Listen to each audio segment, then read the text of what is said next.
which we'll confirm to you in just a moment. So plenty of quality here. But for me, it's wide open. You could put any one of 4 or 5 names to win this race. There's no obvious favourite, but Tefera, Balyu and Tia certainly wants to watch out for. Men's 5,000 metres.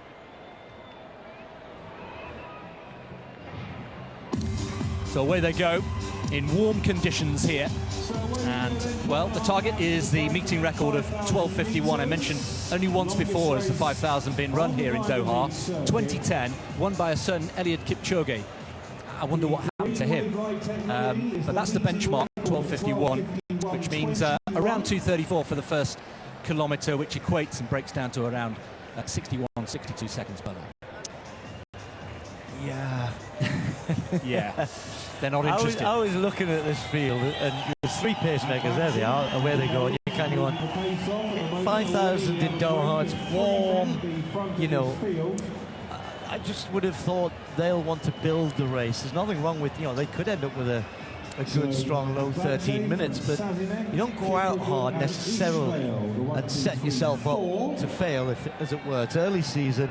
Yes, many of these have raced, and whether it's on the roads, they've had good indoor seasons. You mentioned Coupetia, but he's just going to sit and watch and see what happens. So the pacemakers are on their merry way, but here's the race behind them, and Wale's just gone to the front there to stir it up a little bit. But these 3 might have their own little race. Yeah, race within a race, but that's quite a gap, isn't it? That was what 20, 30 metres between the 3 pacemakers and the chasing pack.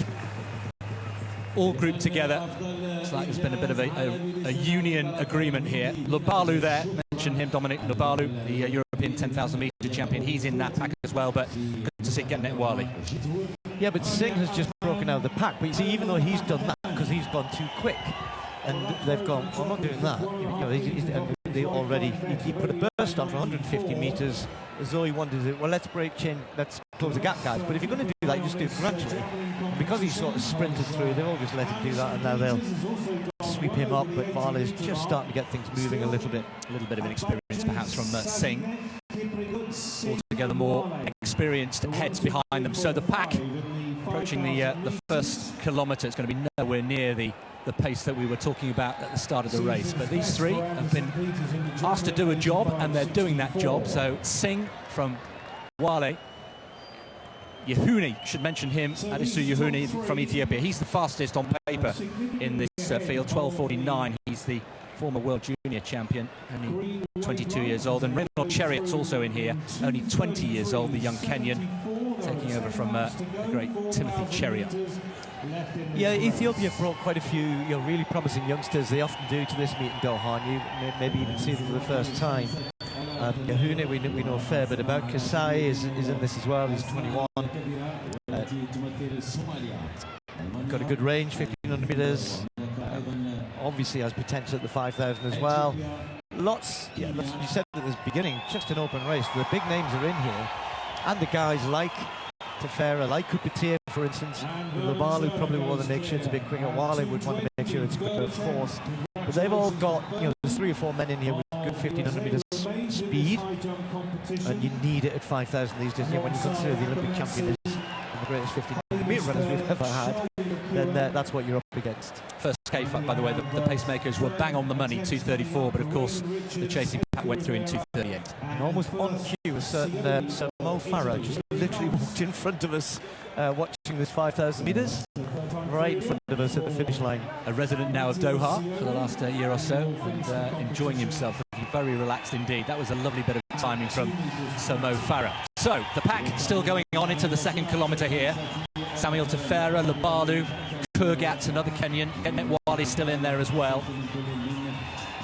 Coupetia. Nice to see an American come over to Doha to race in the Diamond League. Many of his fellow Americans are still at altitude in serious training blocks. So good to see him coming and making the trip. Yeah, this is just turning into a bit of cat and mouse here. I mean, Wale is the one at the front. Nobody really wants to help him out. Pacemakers way gone. That doesn't matter. So someone was chatting to me the other day about Tom Byers. Would you know Tom Byers? Tom Byers, famously in Oslo, many, many years ago, was a pacemaker in the 1500 metres with all the big names in. Steve Ovett was meant to chase him, didn't, and he won. So it happened to be in a conversation the other day, and I said, I can't remember the last time I saw that happen. Well, these three pacemakers, two of them now, they're not going to keep going in a 5,000, but there they are. They're doing their job. They're staying with the lights. Wouldn't it be funny? It would be. It would be. Now you've mentioned it. Now you've mentioned it. Yeah, the two pacemakers left. Sasinek there and Kiprugut from Kenya doing their job. And here the chasing pack. Yahuni we mentioned. Wale still in there. Kemboy, haven't mentioned him yet. Cornelius Kemboy, bronze medalist at the All-African Games. He was 8th. He's already been in Diamond League action so far this season. Was in Keqiao near Shanghai a couple of weeks ago.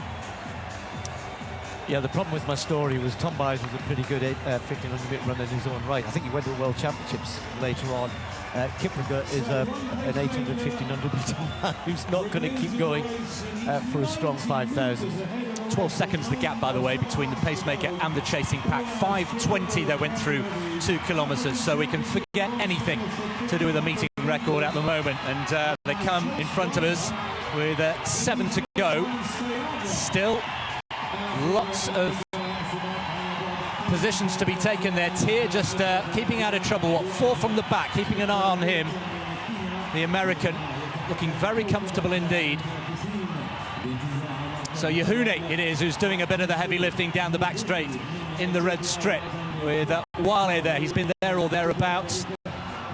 And it's really slowed, hasn't it? It's slowed even more now. So is Kiprugut. Bless him.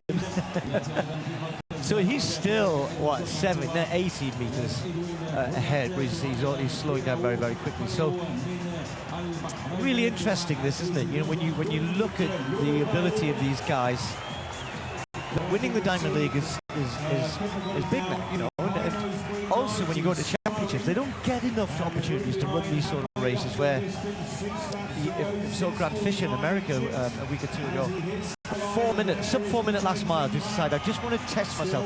I know I need to be able to do this in championships. So this is good for the guys. This is a good opportunity to see, can you pitch yourself against, you know, world-class runners in the last 2K. What can you do? What do I need to do? Do I need to go at the front from 6 out?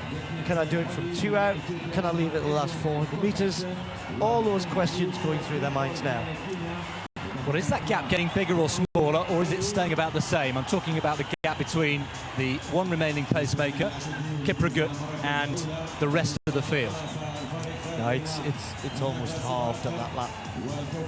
Yeah, they're he's keeping going. Well done.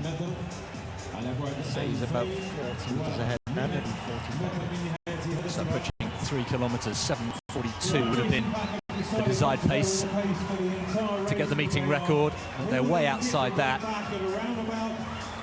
And he's almost jogging now. Kiprugut coming past in front of us with